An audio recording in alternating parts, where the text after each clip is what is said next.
everyone, welcome back to my YouTube channel, and today I'm going to be giving my predictions for week 26 of the Premier League. And I'm just going to boast for a second. Last week I actually got 2 results out of 5 right in terms of scores, and if you consider this Premier League season and how up and down it's been and every single top side has been so unpredictable, I think that's absolutely tremendous, and I think that's very, very hard to do. And let's just hope for more of the same this weekend, just not in terms of Liverpool, of shocking results everywhere else in terms of the Premier League.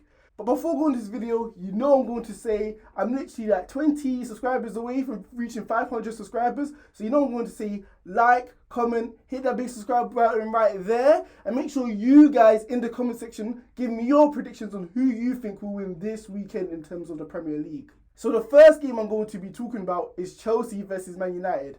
And let's just start with Chelsea and Thomas Tuchel's men, because he's been having extraordinary results in his last 8 games, winning 6 and only drawing 2, and that's absolutely phenomenal. But if you saw who those victories came against and all those games against, they were literally from bottom side teams in terms of the Premier League. Even Frank Lampard had no trouble beating these teams, man. Like, even Frank Lampard beat Newcastle away. Like, this was no trouble for him. Thomas Tuchel was actually brought in to beat the top tier sides in terms of the Premier League, and this is his first challenge. Well, Atletico Madrid in terms of Champions League, but in terms of the Premier League, Man United is actually his first big team he has to face. And let's see how far his man has come across to adopt to his new philosophy, playing 3 at the back, and let's see how well they play.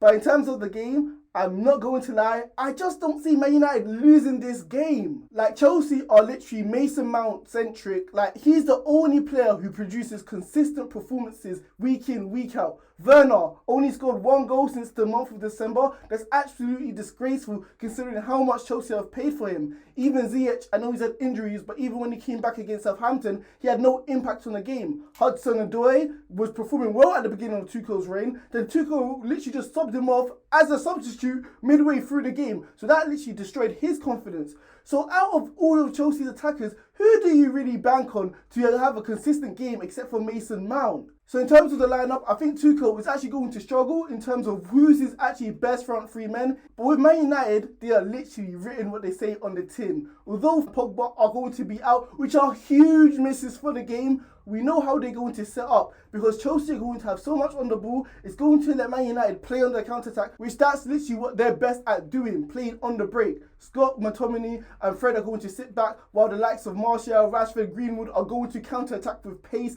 and actually hurt the vulnerable defenders that Chelsea have. Rudiger, Zuma, despite how well they've been performing recently, we all know they got mistakes in their game which the likes of Rashford and the other players that Man United have can exploit. We know that Azpilicueta has been a Premier League legend in the last 10 to 12 years, but he does not have the pace to keep up with the likes of Rashford and them. So that's going to be a key area in the game, whether or not if Marcus Rashford can really impact the game on that left wing side. Oli should not start Marcus Rashford on the right wing, because we know how ineffective he actually is. Like we saw against Newcastle, when he's coming in onto that right hand foot and literally driving at defenders with pace, feeling the comfortability that he can go back onto his stronger foot and shoot, he's really effective. So if Rashford get into one-on-one situations with Azpilicueta, Man United are going to have a lot of joy on this side. With Man United being undefeated in their last 20 away games, like literally think about it. 20 away games undefeated. Like, that is phenomenal being at home, but doing that on the road every single time, not conceding defeat, that is absolutely extraordinary. And I don't see this ending this weekend. Like I said, Man United are going to sit back with Fred and McTominay, protecting the likes of Maguire and Lindelof, hoping that they do not get exploited with the pace that Chelsea do have in behind with Werner. And even if they do, we all know Werner's finishing is absolutely terrible. So he's not going to take advantage over this. But despite what all I've said, I can't lie, I'm going to be predicting a 1-1. I'm going to sit on the fence because I don't see Chelsea getting that many goals. However, I don't feel like Man United are going to be clinical enough in the final third to really take advantage over Chelsea's weaknesses. So the next game I'm going to be talking about is Sheffield United versus Liverpool. And with Liverpool, man, where do I start? Where do I actually start with Liverpool? We take 1 step forward and then 2 steps back. We have a phenomenal performance in midweek against Leipzig, who are contending for the Bundesliga, who knocked out Man United in the Champions League on the last day. And then we lose at home to Everton. The last time we lost to Everton at home was at 1999. And the last time we've had 4 straight consecutive home defeats was in 1928.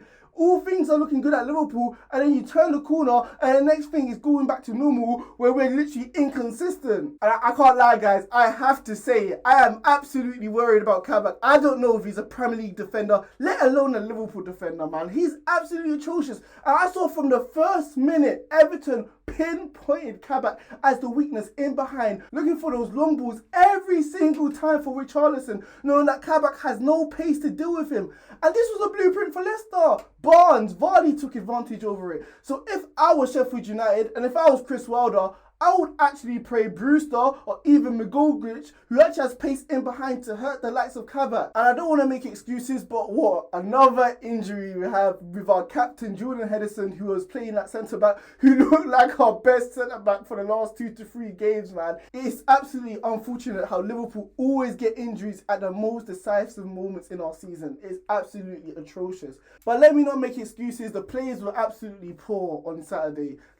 It's a Merseyside derby. And the thing is, it's one thing being poor against our arch rivals. I understand, if you don't feel like you have the quality in the final third or you're suffering from a loss of confidence. But the last thing I expect is no energy, no intensity in a Merseyside derby. This is where we should have really flourished, going into those crunching tackles, getting into those 50-50 balls. And I saw absolutely none of this. I was absolutely gobsmacked thinking that at least we're going to show some passion. And Everton was probably laughing at us because every single time I saw Davis flying into tackles, I saw the Corey winning balls, I saw absolutely everyone giving 100% effort. But for Liverpool, it didn't feel like that. And I don't know what's going to be happening next, especially in Sheffield United, considering that we could even show up for a Merseyside derby. So imagine the respect we're going to show bottom side the league. But thank God in terms of this game, we're actually away from home. And I can't believe I'm seeing that as a Liverpool fan, considering that has been our fortress for the last 2 to 3 years. But we need to get away from Anfield. We've had so much bad luck there, losing our last 4 in a row.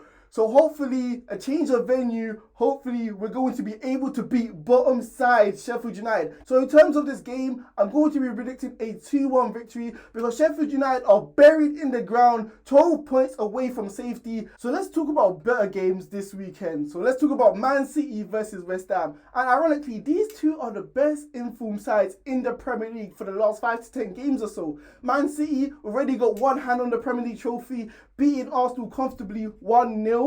And then we have West Ham United, who beat Spurs, and I honestly thought they were going to win, like I said, 2-1. That should have come to surprise to anyone, considering Spurs' poor defence, and West Ham have been flying this season. But in terms of this weekend, let me just start with West Ham. Their key point of winning this game is Antonio. Despite being thin up front, he's going to have a massive impact on this game. And I know what you're thinking, Man City only conceding 15 goals this season. Diaz, literally PFA Player of the Year nominee. We have John Stones resurrected his career, literally showing that he can catch up to Aubameyang. It doesn't matter how fast Aubameyang is, he can match stride for stride. But let's not forget what Antonio did to Man City at the beginning of the season when they drew 1-1 at the London Stadium. We saw Antonio do an overhead kick against Diaz in the reverse fixture. An overhead kick against Diaz. So he should feel confident going into this game that he can get amongst the likes of Stones and Diaz and actually threaten them on the counter-attack or even hold the ball up, which West Ham are going to be in so desperate need to do, considering Man City are going to have wave after attack and not let those West Ham defenders rest. And if you really think about it, if there was one team who's equipped to deal with Man City's fluidity in terms of movement without a striker, it has to be West Ham, with 2 of the best holding midfielders in the Premier League so far this season. Well, top 10, 2 of the top 10, whatever you guys want to call it. We have Declan Rice and we have Souček, and they are absolutely amazing this season. They can bulldoze other midfielders if they try get into their zone and try get in between the lines. They can sniff danger and help those back 4, back 5 players that West Ham are going to play against Man City. But at the end of the day, man, let's be honest, it's Man City. They were in cruise control against Arsenal and they still wiped the floor with him. They were in cruise control. They were literally in first gear. They didn't even need to go to any other gear to beat Arsenal. And I think they're going to show West Ham much more respect compared to Arsenal, who are a 10th side team in the league. They're actually going to show a Champions League contender West Ham more respect. So I'm going to be predicting a 2-0 victory for Man City. So the next game I'm going to be talking about is Spurs versus Burnley. And oh my God, Spurs Spurs, I know it's bad. I didn't know it was that bad, man. Dyer Sanchez can't defend to save their lives. And then we got Hugo Lloris, who's living off his World Cup reputation. Like I said last weekend, when Hugo Lloris couldn't even catch the ball when the ball was stricken right at him. Dead on, he couldn't even catch the ball, which led to Antonio's first goal in the game.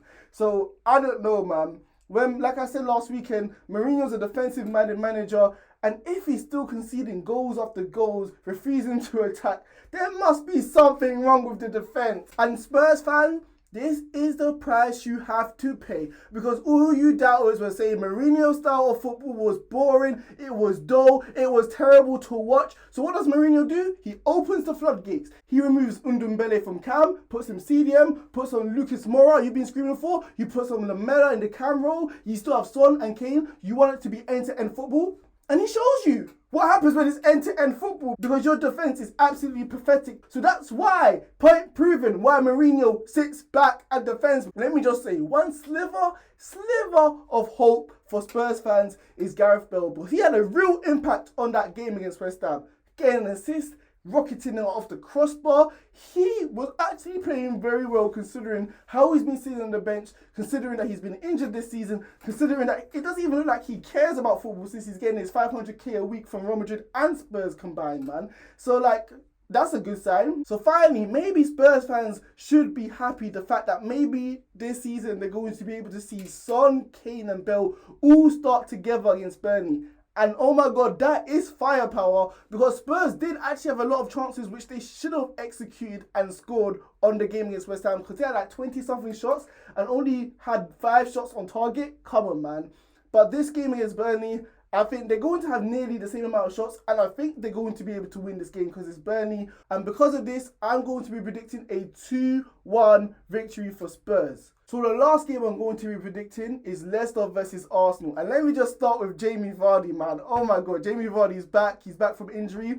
He loves scoring against Arsenal. He literally takes the piss. Jamie Vardy has scored the second most amount of goals against Arsenal compared to any other player who's ever played in the Premier League. And the top guy is Rooney, who's on 12. It just shows that Jamie Vardy is just one goal behind him. And Rooney has had the double amount of years to do this in the Premier League. So that just shows how great Jamie Vardy has been against Arsenal. So yes, I'm predicting Jamie Vardy to score this game because he always does. But in terms of the game itself, let me just scrap tactics. Let me throw tactics in the bin. It's not even going to matter this game. Because we saw Mikel Arteta say that he had a plan against Man City, but his players didn't look like they wanted to execute it. Like, they were not engaged in terms of the game. We saw them let the game go past them, and they were only using 1-0. I saw players like El Neni and Xhaka drop it into the centre-back role when they're still losing 1-0 with 10 minutes to go in terms of the game. This just shows Arsenal players' heart and soul is not in the right place, because they're still banking on this game against Benfica of their only sliver of hope to actually qualify for the Champions League. But in terms of this game, like I said, forget tactics. It's going to be based on who wants this victory more, and Leicester do.